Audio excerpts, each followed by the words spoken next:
spím. Tam prežilo som šťastné chvíle a môjho detstva sny. Tam rástol som jak jedlička, keď vonku kvitnul háj. A teraz ma srdce bolí, že sa s ňou lúčiť mám. Slovenská rodná. Takže to je život, taký je život na dedine v Oravskom Medzilu, na Slovensku, na Orave. Takéto baby tu chodia neupravené, neučesané, nenamalované, lebo proste to je dedina. No. V tejto dedinke tu som sa narodila a je to krásna dedinka a že Oravská Veselé sa volá. Pretože všetci ľudia sú tu veselí. Pretože život je taký dobrý a ľahký tu má. A sú všetci takí veselí. No. Áno. Ako sa hovorí, však je dobrá doba najlepšie, nie?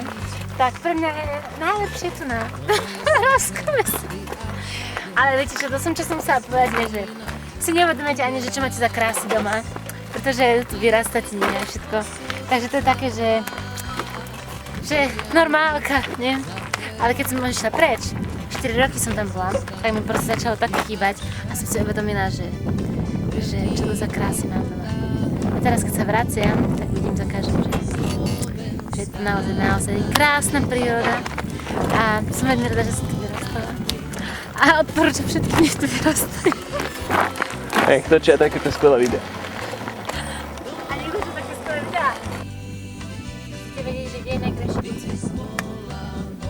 Kde? Tu, priamo za mojím chrbtom.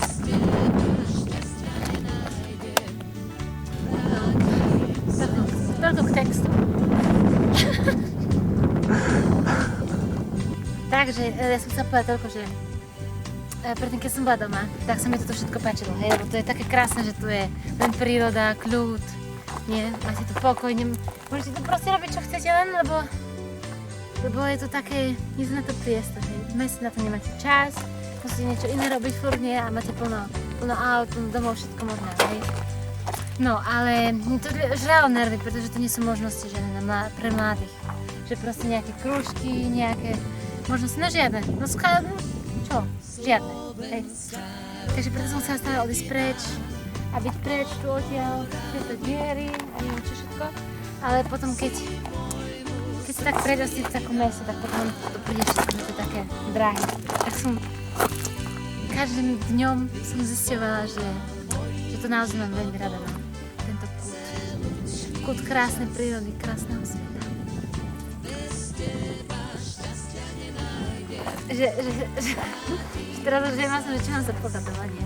A s tým vedomím teraz už pojem naspäť tam. Že teraz chcem zase ísť naspäť tam, do Nemecka, ale už s tým, že už si to budem inakšie vážiť, no. Že mi to pomohlo byť doma teraz.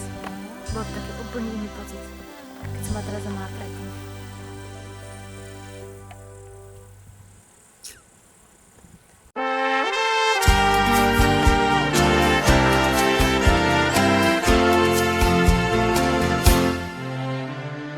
Dedinka ty, moja rodná krásna, vyrástla si medzi horami, zo všetkých strán olemovaná si krásnymi štýlnymi jedľami. Zo všetkých strán olemovaná si krásnymi štýlnymi jedľami. Tam, kde hora rodu život dáva, vyrástla si prostred zelene. Za tou horou slnko zapadáva, rodisko, ty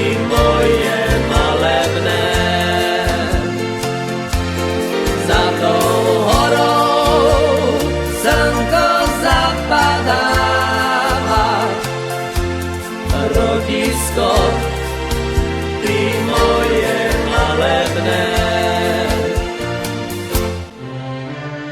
Dedinku si do spomienok dávam, strmé stráne, malé domčeky, rodný chotár stále v srdci mávam a budem mať vždy až na veky. Rodný chotár